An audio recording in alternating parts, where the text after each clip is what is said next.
Hey everybody, welcome back to another episode of In the Zone. This is episode 154 today, and we're going to start off with another list as we've been doing the last few weeks with the NHL and NBA fantasy. We had the guards last week for the NBA. Now we're going to go on to the forward position, which is loaded. It seems to be everybody who's a top player in the league is a forward, especially now when multiple positions come into play. So to kick off this list of 15, we'll go on to you, Chris. Your number 15 and honorable mentions. All right, so I just want to start that. Seeing as how everyone plays basically forward, this list was freaking terrible. It was really hard. So some guys I had to leave off the list that I thought I would never ever leave off the list. So the first one he's actually ranked number 1 right now. Miles Bridges is an honorable mention. I got Kawhi Leonard, honorable mention, injured till January, February. That's why. I got Michael Porter Jr. as an honorable mention. And I got the Pistons' beauty, Jerami Grant. Those are my honorable mentions. And my number 15 comes to the guy in Toronto, Pagniello's boy, OG Anunoby. I think when you think of fantasy, the offensive numbers are not going to really pop out at you that much. But if your league has steals and blocks and even like field goal percentage, OG's it's pretty high. I really like his efficiency. His consistency is there. He's going to be the second, third option for most of the year. At least when Siakam comes back, he'll probably be the third. But for now, he's 1, 2. Most nights he's number 2, but some nights he could be 1. But yeah, OG, his ceiling is pretty damn high. He'll climb the list probably, but right now he's 15. Love it.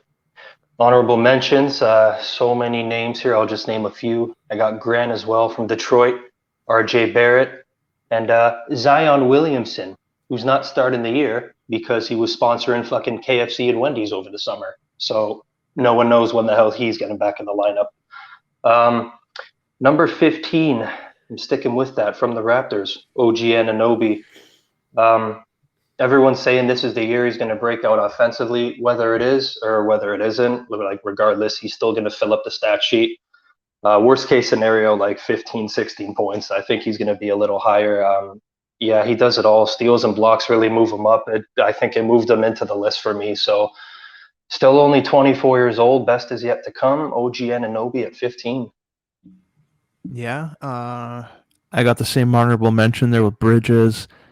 Seems to be the only one that I can think of, and you guys will find out why after. But Zion Williamson I like because, if he does play, he's definitely a top 10 guy. But depending on when he comes back, I'm still going to have him in this list at number 15 just because of what he can do, and I don't think he's going to be out that long. So Zion Williamson is a monster in the paint. I think him and JV together could be a scary combination for the Western Conference. So as of now, depending on when he comes back, he's my number 15. Yeah, that's awesome. Yeah, Zion for sure would be on my list if he was in the lineup for sure. But my number 14 is Chris Middleton, Milwaukee Bucks. This guy, I know he's injured right now. I think he has COVID. But before that, and even in the playoffs last year, he looked like a different player. Looked like he had another gear to his game. And I remember over the years, everyone saying he's always, is he really is he really underrated? Like, a lot of people know who he is now. And a lot of people's view changed now with Middleton. As he won a championship now, they're kind of expecting him to put up those numbers, and he will. So he'll put up about 21 to 23 points per game. One of the best second options on any team in the league. You got to love Middleton. You got to love the system that they run there. It's Giannis for the most part, but Chris Middleton, man, he's a solid player. And also with steals, he's unreal. He's a very underrated defensive player, but in terms of offense, man, he's there. He'll get you. He'll get guaranteed, I'll say 20 a year for the next 3. So Chris Middleton, 14. At number 14, I got Michael Porter Jr. This was a tough one for me because, I feel like you could have him here 6, 7 spots higher if you feel like he's really going to break out and have that fucking 22-point season. But I feel like with Jamal Murray out, it really helps his chances. Jokic can't do everything. I still think he's going to average around 20, close to 10 boards. Like he's a special talent. I don't know if it's this year or whatever, but it's coming, the serious breakout season. So I got him at 14 for now. Yeah, my 14 is from the Toronto Raptors, OG Anunoby. I think this year is going to be a breakout year for him. I should have also mentioned, honorable mention, there's Scotty Barnes, who I think he's going to be Rookie of the Year when this year's done. But OG Anunoby, we saw him in his first year guard LeBron in the playoffs. Didn't really phase him at all. Last year, we saw that three-pointer in the bubble. And then he picked it up later. He kind of looked good throughout the year, dealt with some injuries down in Tampa, but overall, his progression seems to be going in the right direction. So I got OG at number 14. Yeah, my number 13, the Philadelphia 76ers, Tobias Harris. This guy is one of the more slept-on players in the league. When I think of fantasy, a lot of people just forget about him and they kind of overlook him. He's been in the league for about, I want to say, 10 years now. And he's been steadily getting you 16 every single year since stepping in the league. So one of the more consistent threes in the league for sure. Like I mentioned with Middleton, the system, they need Harris in the Philly system, especially without Simmons. With Simmons not in the lineup, Embiid and Harris's value like just skyrockets. Even some nights you'll see Maxey put up some crazy lines. But for now, Tobias Harris, I had him last year. He low-key had, I think it was like a 21.6 point per game year. And he shot almost 40% from three. So his three-point shot is elite. He'll get you about 20 points, and that system definitely needs Harris. So for now, he's at 13. Number 13 from the Toronto Raptors, Pascal Siakam. Yeah, I feel like once he comes back, it's just going to be a couple games for him to get going again, and then it's going to be pretty close to what it was last year. Apparently, he had a down year last year, is what everyone was saying. The man still averaged 21, 7, and 4, career highs and everything. So I know with Scotty and OG there, everyone thinks like it's going to be a serious dip. I think he'll average around the same. There's plenty of the ball to go around for all those guys. So even with him missing the first month, he still cracks my list at 13. Oh, man, I got the same one there, Pascal Siakam, and I'll go one more. I think he comes back, and he's going to thrive with this lineup, playing with Barnes and OG in this system. I think he'll be on the borderline of being an all-star, and I think the missed games will come into effect there of why he doesn't end up making it. But I think Siakam's going to rebound from last year. Even though it was a slow year, they were also in Tampa, so a lot of their routines were thrown off. They were the only team that really didn't benefit like some of the other teams. So taking that into account, I think Siakam's going to come back from that injury and look like the Siakam from 2 years ago. So got him at number 13. Yeah, I really hope so. My number 12 might come as a surprise, but man, this team is on fire. DeMar DeRozan, number 12. This guy is unbelievable. What I've seen the first 2-3 weeks of the year is just awesome. Awesome to see, man. He's averaging about 25. The best third option in the league, and we've been saying this since like 2-3 years ago when he first went to the Spurs. It's like, okay, you were a solid number one option in like 2016. It's now 2019. You're probably a solid third option. He goes to Chicago. He's the third option, and it's just been unbelievable. He's fitting in beautifully. Billy Donovan's coaching has been absolutely outstanding. When Vooch isn't going, guys like DeRozan pull up their socks, and we saw it the other night. He got 37. So this system is looking incredible under Billy Donovan. Levine is going. When Vooch isn't, guys like DeRozan and a couple of the other guys like Lonzo Ball, like they go off. So for me, DeMar DeRozan, number 12, his efficiency and his consistency is there. And, man, Chicago is one of the better teams in the league. Number 12, I got Chris Middleton. He's always been a solid scorer, but like when I look at the last 4 or 5 years, specifically fantasy-wise, like his numbers are pretty much on par with each other. Like he gets 20 points every year, around 5-6 boards, 5 assists, just a real consistent scorer. He'll have those games throughout the year where he just has absolute duds, but you're really picking hairs at this point. So just a great second option behind Giannis. So I got him here at 12. I got from Philly at number 12, Tobias Harris, kind of like what Chris mentioned. I think he's underappreciated talent there on the 76ers lineup, and he kind of helps things along there with Embiid. So with Simmons not in the lineup now, then when Curry comes in the lineup, and he kind of adapts the way he plays. So I like what I've seen out of Harris this year, and I think that's why he's deserving of being on this list. Yeah, my number 11, Brandon Ingram of the New Orleans Pelicans. This guy is absolutely incredible. And even though there is a dark cloud in New Orleans right now with Zion, not being fit to play and, getting rid of Lonzo, and that's a huge hole in the lineup. We all know Nikhil he's a really good baller, but he's not Lonzo Ball by any means. So in terms of the culture there, I really don't know what to believe. But I do believe that Brandon Ingram is money as a number one option. I think he's going to average about 25 points per game, man. He's special. When I look at him, he's a baby Kevin Durant. I think the potential, honestly, in his prime, guys, I'll say is like 28, 29 points a game. He's got a lethal three-point shot. He can score from everywhere.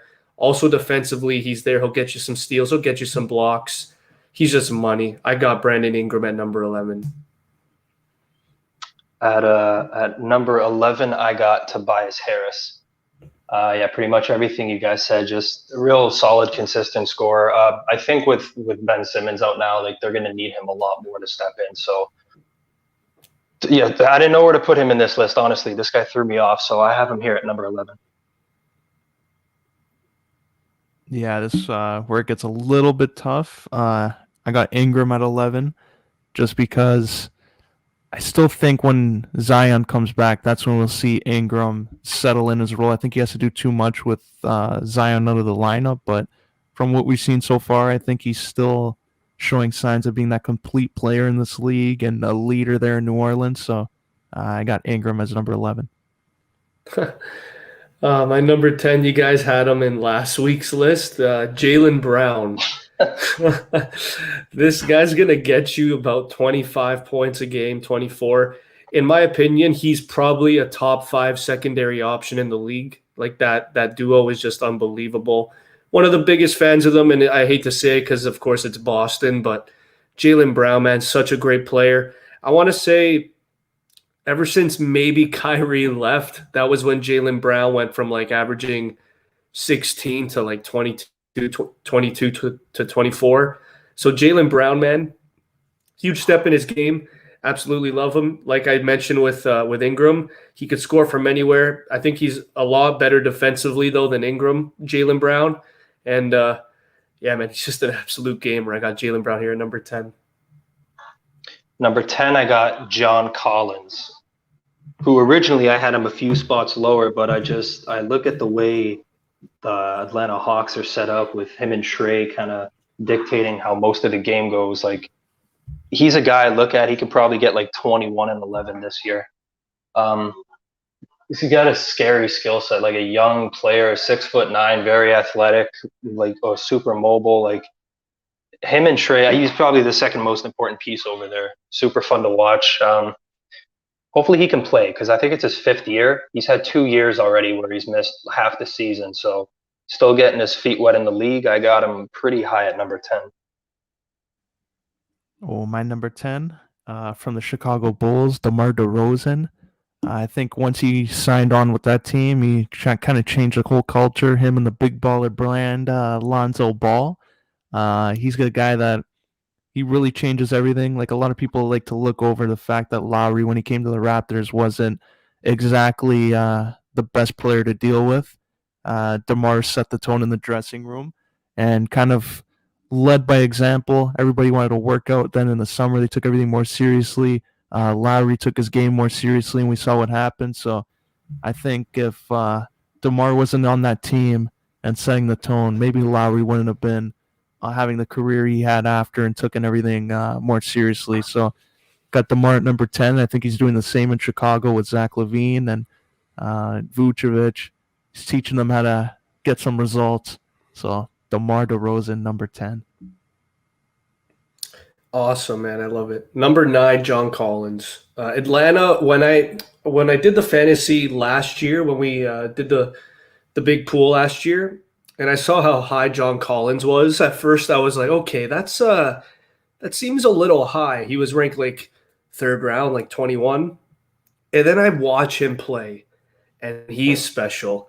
He is like a 6'9" Zach LaVine. Like his offensive game is just scary.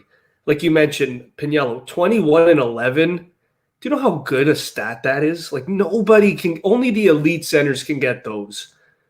Like the Towns, the Embiids, the Giannis. Like only those type of guys can get numbers like that. So Collins is right under those guys, and that's where all those guys are. He's number 9 on this list, Collins, for a reason. He's so important to Atlanta, just like you said. Collins and Trey, they bring that winning vibe already. They went to the freaking conference finals last year. So Trae Young, he's getting more mature. He's getting more well-adjusted to this league, and he's just terrifying too. So John Collins is number 9, and I think his ceiling is maybe top 5 as these veterans start winding down. So right now, John Collins is number 9. Number 9, Demar DeRozan. Fucking guy. Lock for a 20-point season, really, every single year. Ever since he left Toronto, his boards and assists have been going up. So like Aulino said, he's with Chicago. Just because he's with LaVine and Vucevic now, I really don't see anything changing. I think he can do the same thing again this year. So Buddy cracks the top 10 for me. I got him at number 9. Yeah, that's a good one. I also have another interesting one there because you have to look at their rivals in the East, Middleton for sure. So look at everything he's done, 3-pointers, everything defensively, him and Giannis too. So based on that, I think he's I don't see a comparable, but he's like a level above just a little bit just because what he accomplished. So got him at number 9. Yeah, my number 8 looked like MJ 2 years ago in the NBA Finals, Jimmy Butler. Guy's a freaking freak athlete.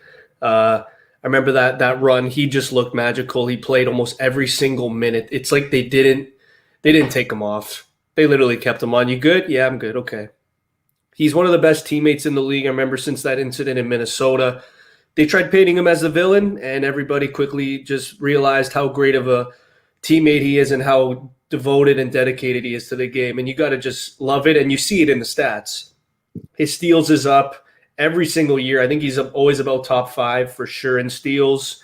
His points per game I thought would dip with Kyle and Hero with another year of development, but nope. He's still I think he's the leader on the team right now at about 25 points per game. Already dropped, I think, a 40 a couple times this year. So he's looking incredible. He's always going to be fit. He's always going to be game shape ready. He's always going to be really dedicated. He did sniff it. He went to the finals, wants to get that taste of glory. One of the few NBA players that I really want to see win a chip.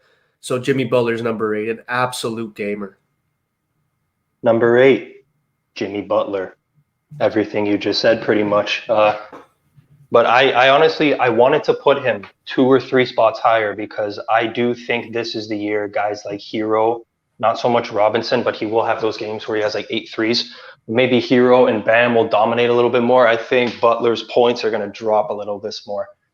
But at the same time, like he's still a triple-double threat every night, even when he has games where he's kind of taking a backseat offensively. He'll still go like 15, 12, and 9 or some shit. And you're like, oh my God. So, yeah, absolute gamer. Yeah, you know who Jimmy Butler is around now. So got him at number 8. Yeah, everything you said there. I have the exact same Jimmy Butler 8 just because like the leader he is for Miami. And I just think that this team, the way they're going right now, they have a nice mix, kind of like what the Raptors had a few years ago. I just think defensively, offensively, they have a two-way game. They have shooters off the bench. And Butler being a leader there, I think they could actually make a run this year. So I got him at number 8. Okay, this could be the dumbest thing you guys ever heard, or it could be a genius move on my part. Number 7, LeBron James. This is the lowest he's ever been. I have always had him in the top 3 every single year. And look at Katie's smile. Just reminds me. It's like he realizes LeBron's not the best. He just smiles.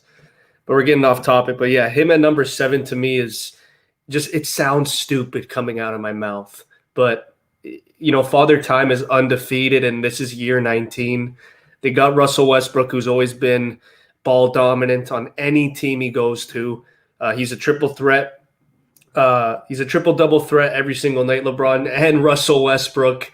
I think LeBron's numbers are going to dip a bit this year. I want to say he'll average about 23.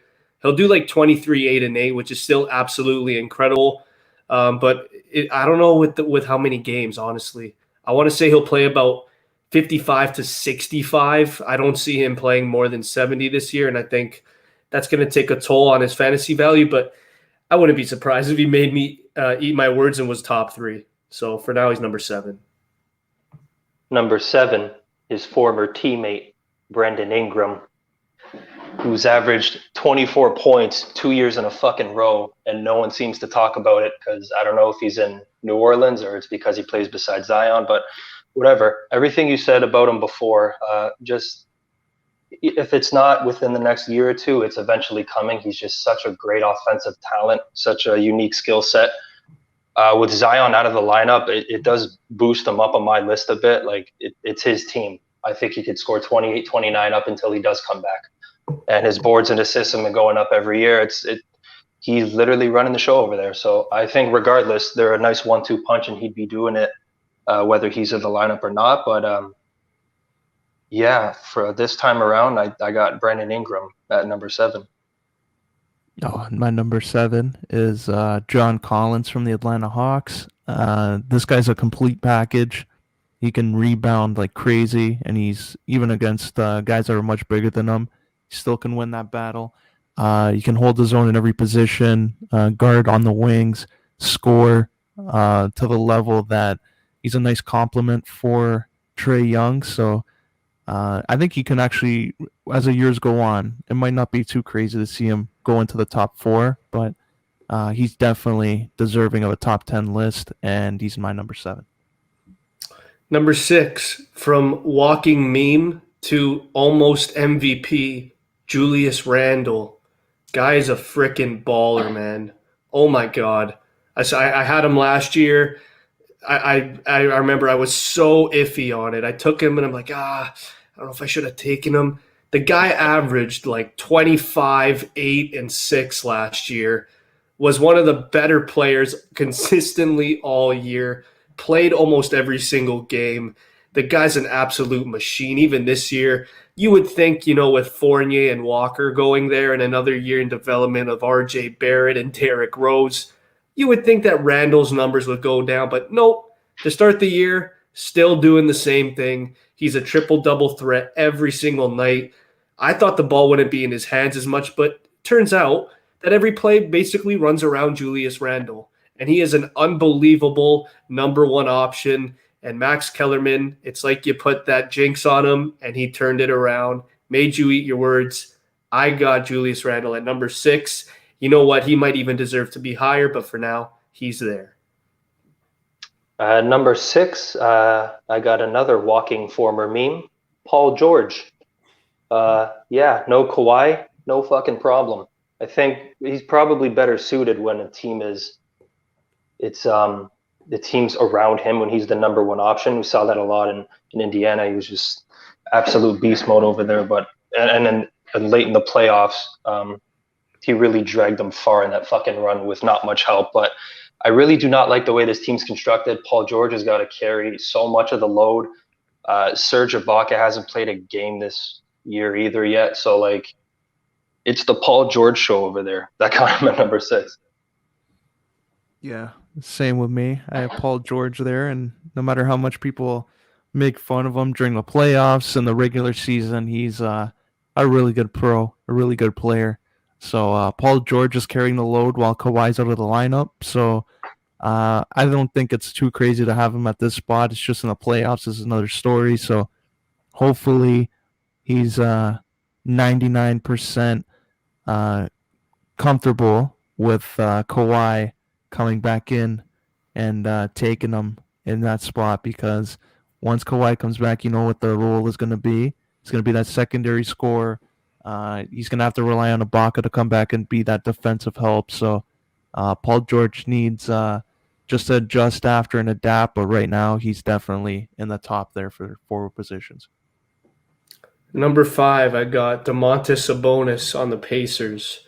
Guy's a beauty, man. He like we always mention, Pagniello, me and you, he's just a simple player that he's just so efficient. Gets rebounds, gets assists, gets again another triple-double threat almost every single night. His blocks are among always, I want to not top 10, but about top 20. Him and Turner bring that unbelievable defensive game, especially in the front court there in Indiana. I absolutely love Sabonis. I think one of the more slept-on bigs in the league for sure when you look at the power forward position. Maybe not underrated anymore. He's been doing it for 2 or 3 years, but Sabonis is as consistent as they come. So I got Sabonis here at number 5. Number 5, your boy, Julius Randle. I don't think he'll have another All-NBA season this year, but at the same time, like, stats might be similar. He could get 20 and 10 again. Assists are going up. Him and RJ Barrett really taking the Knicks over there. Even before when he was with the Lakers, he was always a stat stuffer. Like he's just that guy, and he's finally found a home now with New York. So again, not all the NBA season, but I expect he'll be one of the premier players in this league again. So number 5 this year for Julius Randle.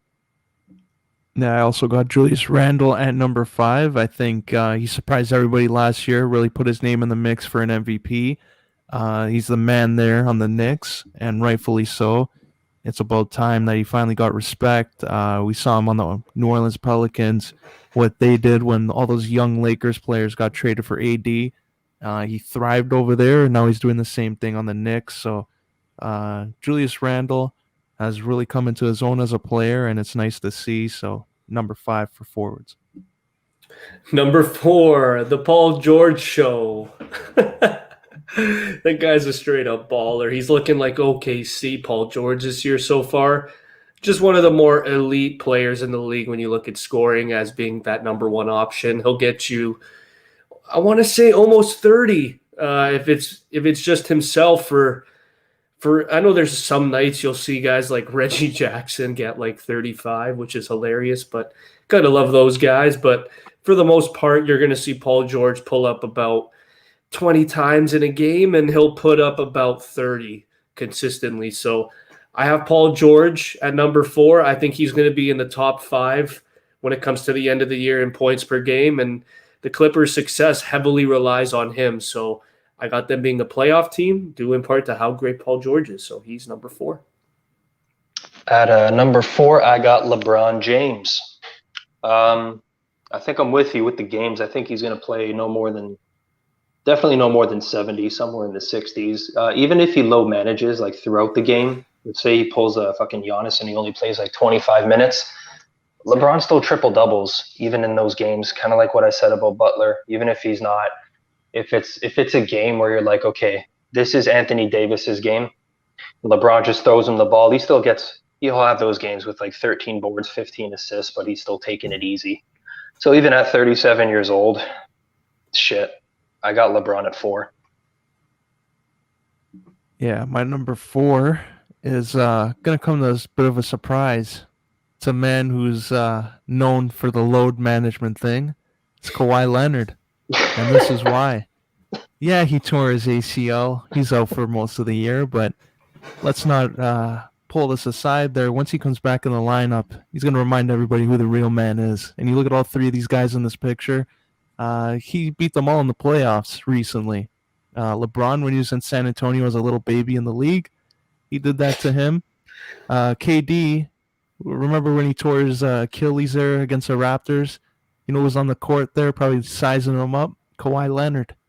Giannis Antetokounmpo, he was in tears at Scotiabank Arena because of Kawhi Leonard. This man is a killer on the court, and whether he's injured or not, we're all going to be talking about him. He's going to be relevant because of what he can do, and that's why he's still number 4 for me. And if he was still active, it's no surprise I'd have him at number 1. A little biased, not going to lie.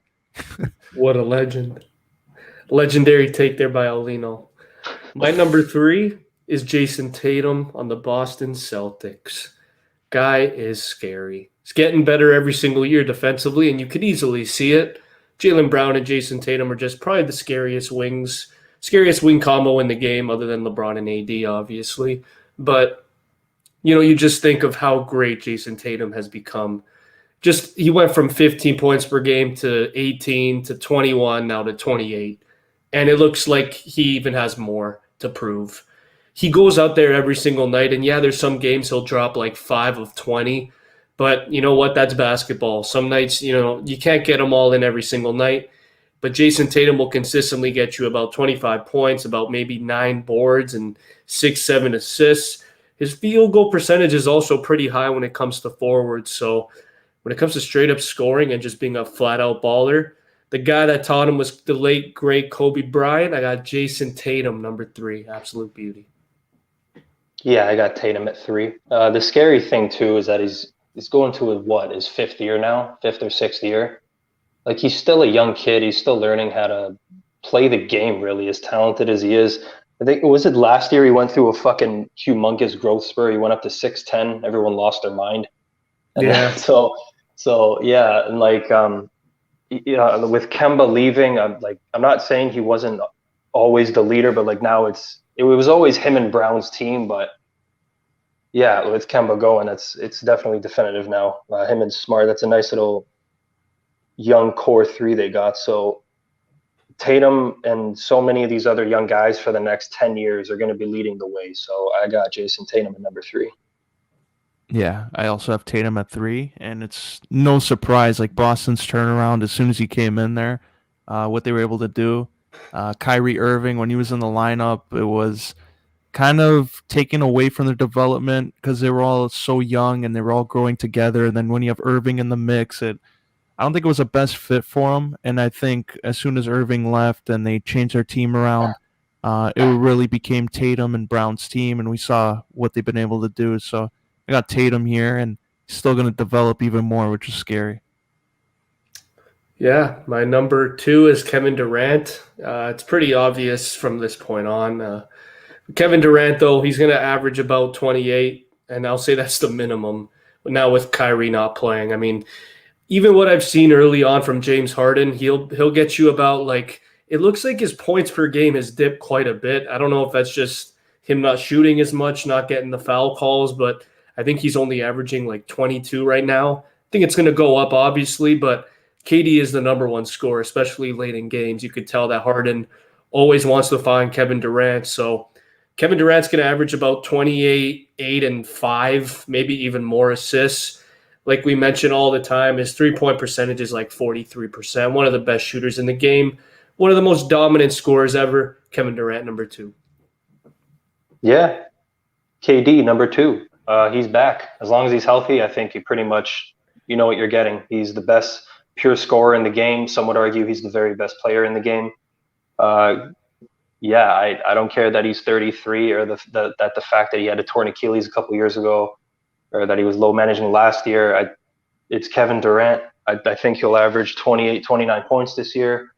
With no Kyrie, him and James are really going to be fucking putting the work in. So you gotta love KD.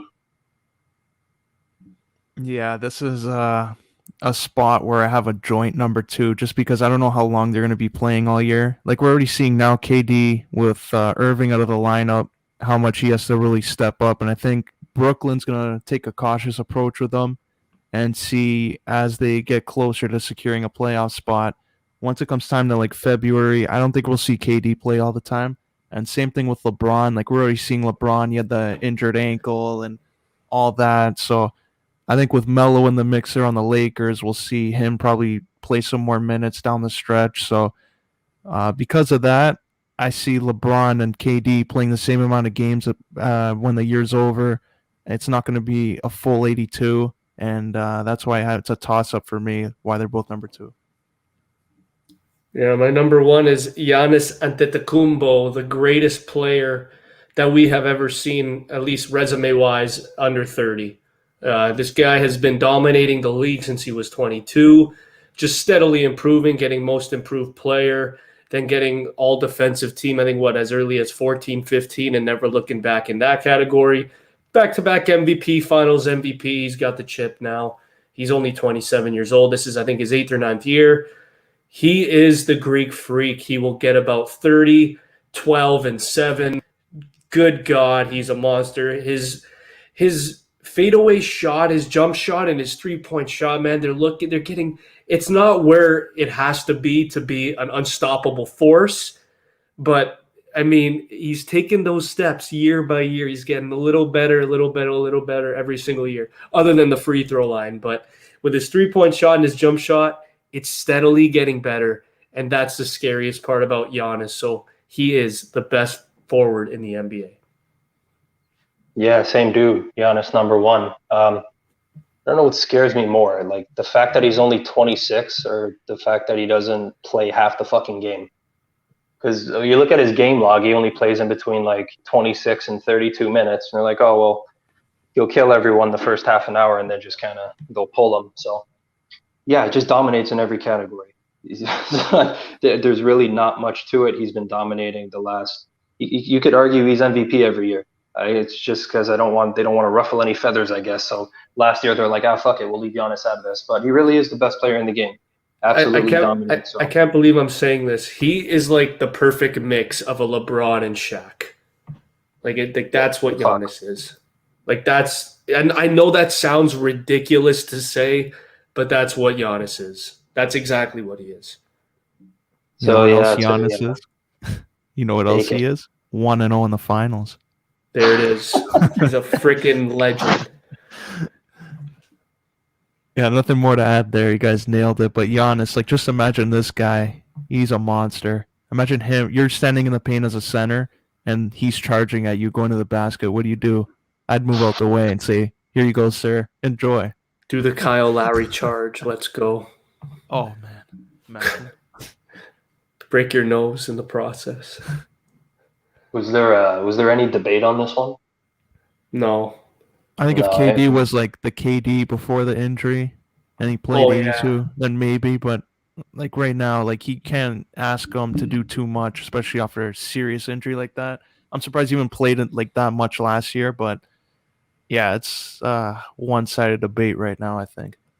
Yeah, Pagniello, like what I was going to say, you look at, for me, the big difference was steals and blocks. You look at what Giannis has been doing, and like you mentioned, he only plays like 30. He's averaged like 30.4 the last 2 years, and he's at about a point a game per minute, which is ridiculous. So, yeah, his stats jump out at you a little more than KD's, even when KD was at his MVP peak. So I got Giannis, man. He at his peak, like with everything clicking, I really don't know what he can average. I really don't. I want to say like 32 to 35. Like when his jump shot is consistent, when his 3-point shot is consistent enough that he'll take like 6-7 a game, he'll get like 33 points a game, man. Mark my words. Like he's gonna be one of these guys we look back on when we're in our 40s. Like he dominated the league just like LeBron did. So yeah, Giannis is right there. Yeah, he's number one. It was not a debate for me. Boom. Well, guys, you know what? After months of hearing the news and hearing all the back and forth of everything that was going on in the NHL as it goes to the Buffalo Sabres, finally woke up with some news today. And it's good news, I guess, if you're not a fan of Buffalo. So that's like 95% of the league. We got a trade to announce. And it's Jack Eichel finally getting traded to the Vegas Golden Knights, who clearly have no salary cap issues, for Peyton Krebs, Alex Tuck, first top 10 protected, which I don't know, it's not going to be top 10, but good for them for negotiating that to look like heroes, and a second-round pick. And a third-rounder in 2023 goes to Vegas. So start with you, Chris. When this was announced, what were you thinking, and how bad did Buffalo screw this up? The first thing I thought of was, really, that's it? Like, okay, that's a little harsh, man. If I'm Jack Eichel, I'm looking at that like, yeah, I'm happy I'm out of Buffalo, but I think in like 2-3 years, he's going to look back at that and be like, holy shit, was I really only worth that? Like, that's kind of, I don't know. I love Alex Tuck as a player. I think he can get you like 25 to 30 goals in a right system. And I think going to Buffalo will obviously inflate his numbers, but yeah, I mean, going from Vegas to Buffalo is tough. But I mean, Jack Eichel, let's talk about him because obviously this is the big guy here. They get their number one center that they've desperately been looking for, William Karlsson, the first year, putting up the 40-goal year, and everyone's like, okay, there's the number one center. They're good for the whole 5 years of this beginning of the franchise. And all of a sudden, Karlsson hits a wall, and they kind of started worrying. They even put Chandler Stevenson at the first line center, and they're like, oh, maybe he'll be the number one center, but we all know he's not a number one quality center. He's kind of like what Bozak was on the Leafs. He's a great centerman, but not a first-line centerman. So them getting Jack Eichel is absolutely huge here. Again, I did read a comment that with everyone healthy on Vegas, they're about $12 million over the cap. So they're probably going to have to trade a guy like Riley Smith or Marchessault when Eichel comes back, which is unfortunate, but those are the rules, unless Pacioretty is on the LTIR and he doesn't play all year. But I think with how well he's done, I think the Vegas faithful, they want him to play. So for now, though, I think it's a win-win for both. I know Buffalo, really dark cloud and dark situation with Eichel. It was going to get to a grievance. That's brutal. So the fact that Buffalo got out of this without doing any, big legal stuff, and Eichel getting his surgery and Vegas getting their number one center. Vegas is terrifying, honestly. Now thinking about Eichel and Stone being on the same team, like that's, oh my god, that's terrifying with Theodore and Pietrangelo on the back. But Pagniello, you could take it from here. But wow, what a deal for Vegas. 12 mil over the cap. I love hearing shit like that. I think they'll be okay with losing fucking Marchessault, for Christ's sakes. They got Jack Eichel. But when you're trading a guy like that, I think it's so tough to get fair value back. Because you don't know what the fuck the picks are going to be. And like you said, Tuck and Krebs, they're good young players, but they're not going to be Jack Eichel. But if I'm going to try to play the other side of it, if you're a Buffalo fan, you're happy that fucking dark cloud is finally gone. Because like all of last decade was an absolute disaster. They get Jack Eichel in the middle of it. It looks like things are going to turn around and he's the guy for the future, and they name him captain. And then he starts getting injury problems, and I don't want to fucking be here anymore and trade me, and you're not the captain anymore. And I don't want that in my fucking city. Picture John Tavares coming out and saying that. I'd be like, you know what? Let's just get what we can and fucking move on. So yeah, it obviously wasn't the best trade. They got back what they could. We'll see what Tuck and Krebs can do over there. Yeah. I don't know. When you're looking at Buffalo, they've had more coaches and GMs in Eichel's tenure than playoff appearances. And every other season, it seemed like he was on the outside looking in. They name him captain. Everything's going good. They're undefeated at one point. Then all the losses start piling up, and they miss the playoffs again. Then Jeff Skinner, whoever's bright idea that was, they go and extend him for $9.5 million with a bio clause at the end of like 6, no move.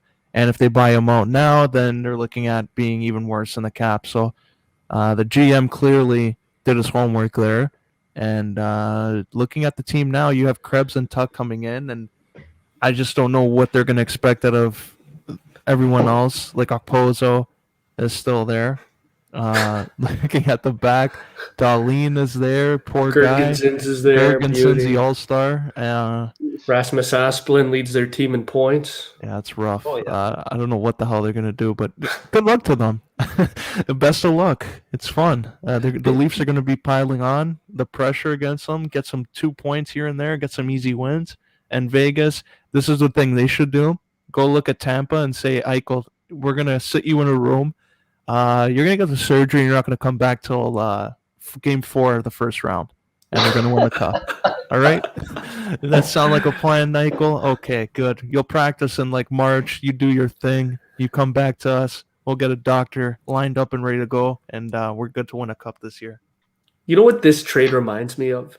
It reminds me of the Steve Dangle video with Phil Kessel getting traded. Can you imagine being a Buffalo fan? Like not like you know nothing about the black cloud. Like, you focus in on it, but not too much. You love Jack Eichel as a player, and you lose him to this trade package. Like, if I'm a Buffalo fan and I see this, damn, it's a sad day.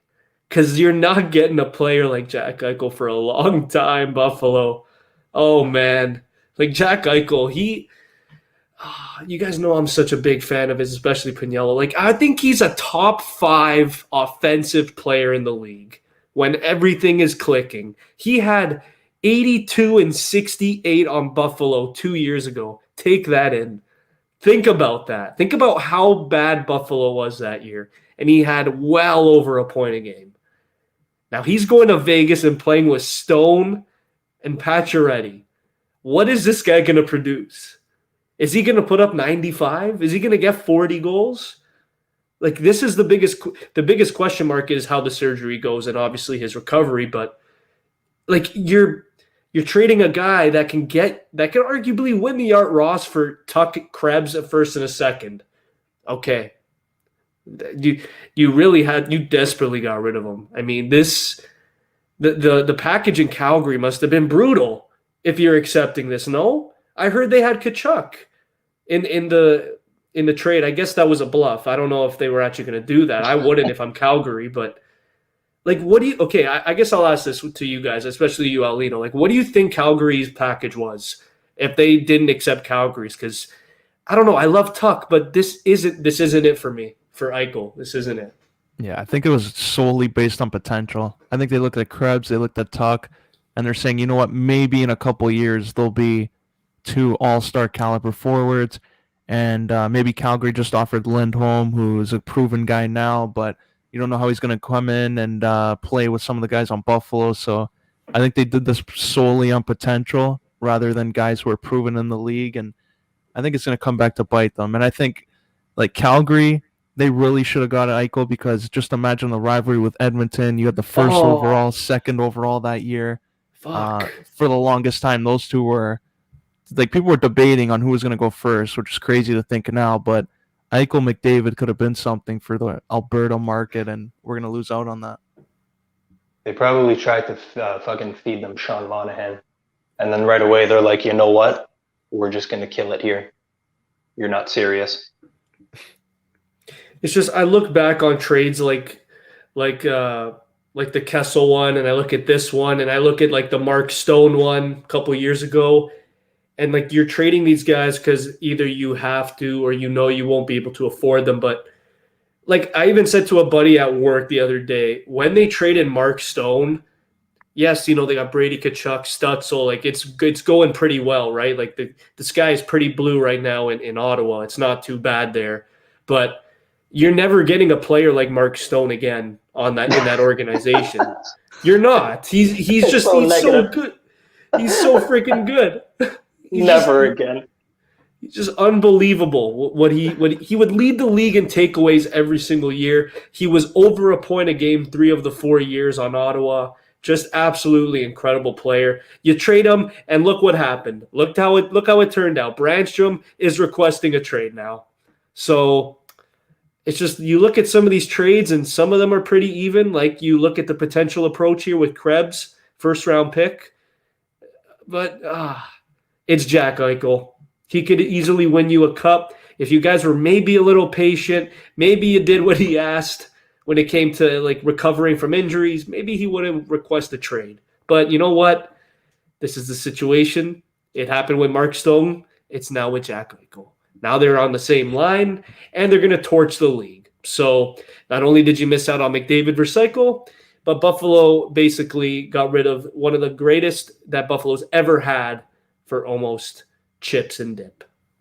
A generational talent and a third-round pick for a mid-first rounder, a second, and 2 guys who haven't proven a thing in the league yet. Good job. Watch that third round pick. Watch that third round pick going to Vegas be better than the first. For sure. Just watch. Just watch. You brought up what was it? It was Kessel, Eichel, and Stone. I want Vegas. Do you ever just look at Vegas' situation and you're just like, go fuck yourself? Because they're 5 years into the league and they have all of these riches on their team? Easily. Even look at their D. They ended up getting Theodore. They signed Pietrangelo, kind of like Pietrangelo with Tavares. It's kind of like the same thing, basically. Come on, let's be honest. He's the Tavares of that team. You have like Alec Martinez turning the clocks back. You're getting like 35 points, a clutch 24-minute per game defender, absolutely amazing. McNabb there too, becoming a player. Nick Hag is pretty damn consistent. White Cloud's good. Yeah, man, they like Riley Smith, one of the most underrated players over the last couple of years. So, yeah, I do look at their situation and say, "Fuck you," because they do Will have it Carlson. nice there. Superstar scorer right there. Comes off out of nowhere from Columbus, and he's another guy. They're loaded. It's not fair. I couldn't even remember before. I was talking with Chris. I'm like, did they get William Karlsson from fucking Columbus or Anaheim? Because no one knew. And then the next year he had 40 goals. And we're like, oh, that's okay. He's there. Damn. Marchessault, an assist machine, coming from Florida, falls in their lap. But like, as good as all those guys are, we're talking about Stone. Jack Eichel has never played with a guy like Mark Stone. As good as Sam Reinhart is, and as good as he's gonna be, Mark Stone's one of the best two-way players in the league. So once he comes back and you get Pacioretty back further down in your lineup, this fucking team is terrifying. Oh, yeah, for sure. Eichel's got to adjust now, going from playing with an incredible scorer like Jeff Skinner to playing with Mark Stone. Oh, man. They have a loaded top three right there. Everything's balanced, too. So that's like Haig. I like those guys, a nice little throwback kind of guy. Defensive guy, just shoots the puck off the boards. Fuck your passes, your nice little stats. Hit, block, and clear the puck. That's what I like to see. Yeah, man. It's one of those trades where you're gonna look back, and if Vegas wins a chip in like the next 2 years, I honestly would not be surprised. I think Jack Eichel is that type of player.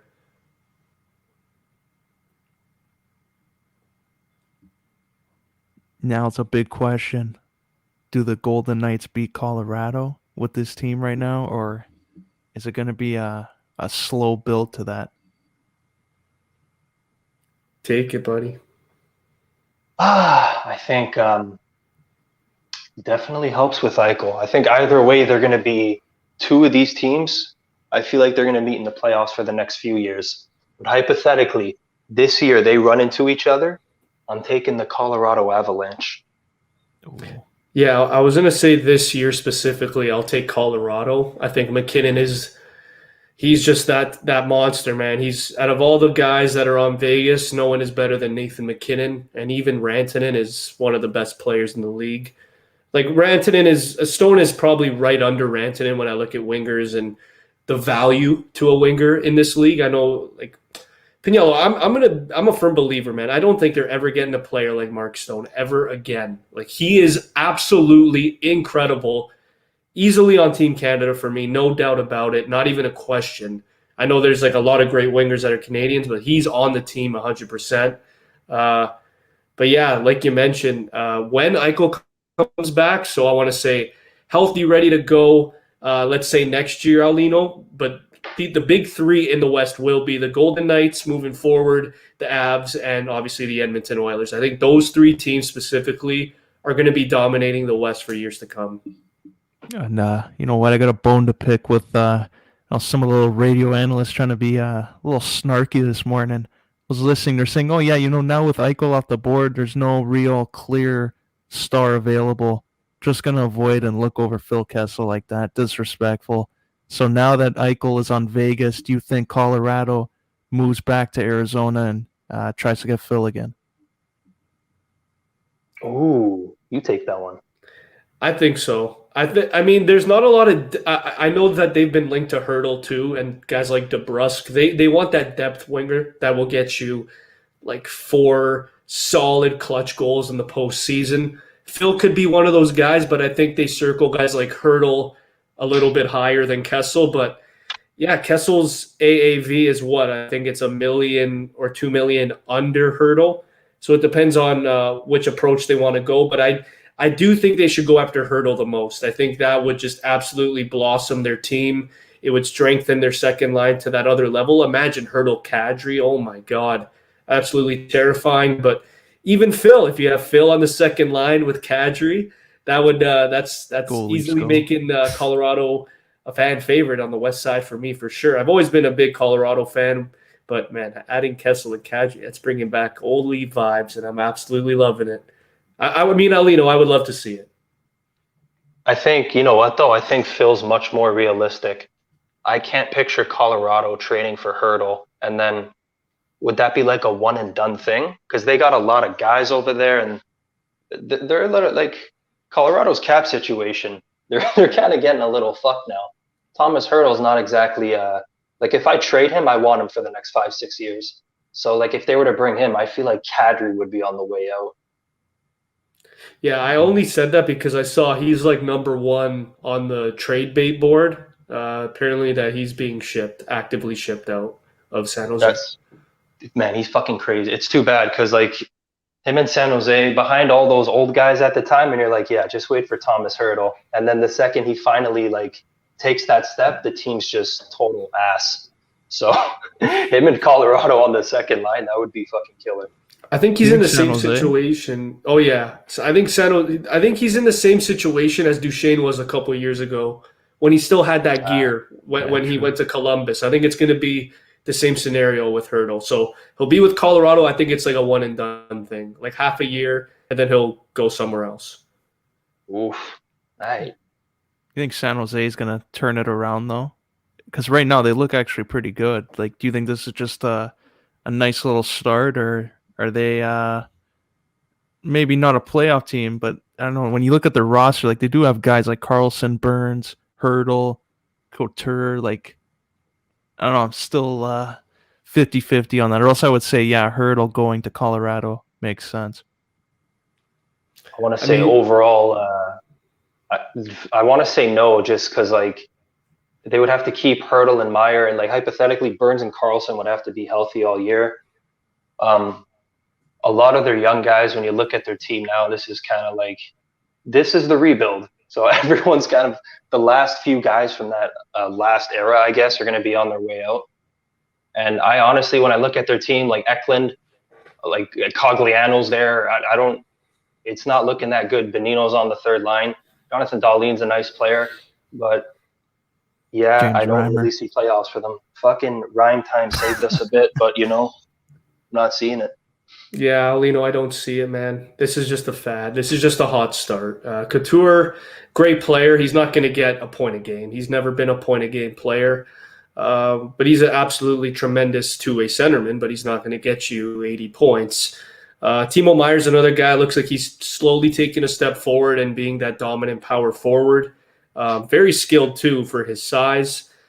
And, of course, the whole Evander Kane situation kind of hampers on the success, I think, of the organization. I think that's going to be a little dark cloud that's going to be there for a bit. I do absolutely love the story of Adin Hill being the third string in Arizona for many years. He was always kind of right there, and now he gets his opportunity, and he's been thriving in San Jose. And, Reimer's a solid backup. He'll never, ever be that number one guy anymore, but he's steadily putting up those numbers, getting about a 9-10 save. Just been a consistent average, a solid backup goalie in this league for sure. But yeah, like you mentioned, Eklund, Dahlin, Dahlin, some of these young guys that just got drafted and they're making the team, and like Mario Ferraro, I saw is already an assistant captain. So they're moving in that young direction. Carlson, though, being healthy, it's absolutely great to see. He was on a 4-game point streak, the first since I think 2018. So I love seeing shit like that, but it's not sustainable. So yeah, they'll probably finish like bottom 8 in the whole league. Hey, you know what, though? When you look at San Jose's history, I don't think they've ever been in the fucking bottom other than the first 2 years of their existence.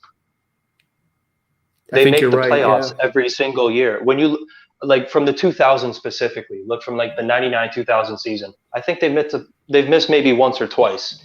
They're always in the playoffs. They're always that team, even in the 90s. So this is actually fucking 30 years later, the San Jose Sharks are finally going through that full-on rebuild.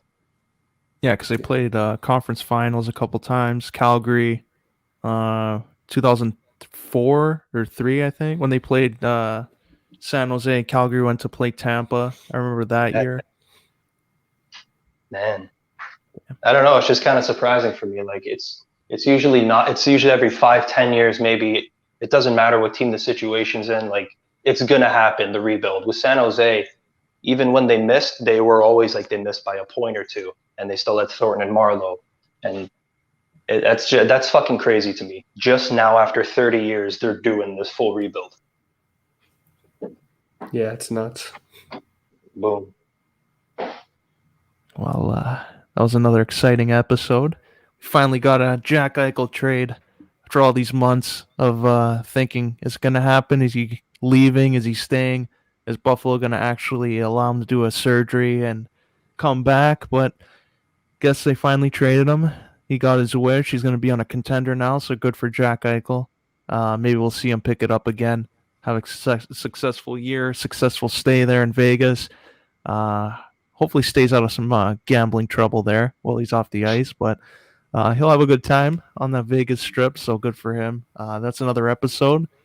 Stick around for our next week's episode where we'll look at centers, and maybe we'll finally get a Phil Kessel trade, and he'll get away from Arizona. But until then, we're signing off.